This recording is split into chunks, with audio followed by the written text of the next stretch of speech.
Let's shift focus to West Asia now. The Israeli military has approved a new framework for an expanded ground offensive in the Gaza Strip, and this is days after the country's security cabinet called for a full capture of the enclave's largest urban center.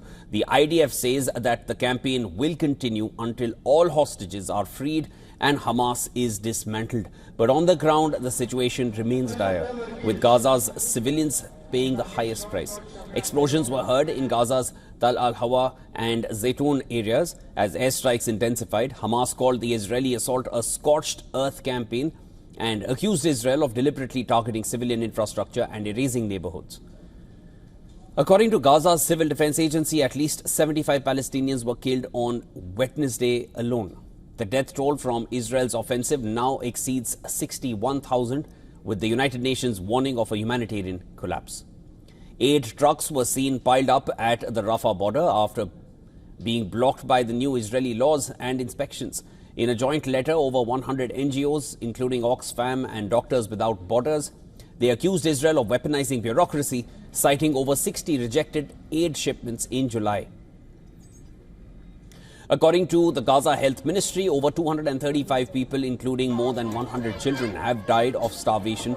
Aid workers, however, say that the real number may be far higher. And this week, 31 Palestinian children were flown from Israel to Italy for urgent medical care as part of a humanitarian corridor coordinated by the Italian Air Force. The Israeli Prime Minister continues to face criticism both inside and outside the country.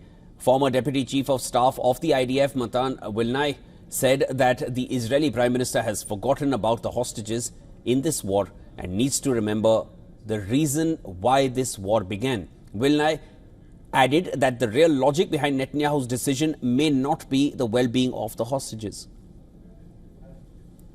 Now we are not sure what are the real considerations of the government. If it's purely the security of Israel, I'm not sure about. If it's purely the existence of the government, which means political issues, maybe this is the real story.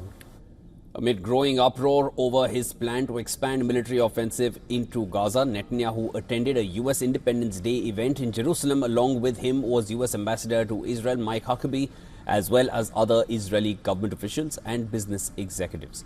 Meanwhile, South Sudan has denied Gaza relocation reports after Israel's deputy foreign minister visited the country for talks. Netanyahu had previously said that he would permit Gazans to emigrate voluntarily and that his government was talking to a number of potential host countries. A silent protest was held in Tel Aviv to condemn the killing of Al Jazeera journalists days earlier.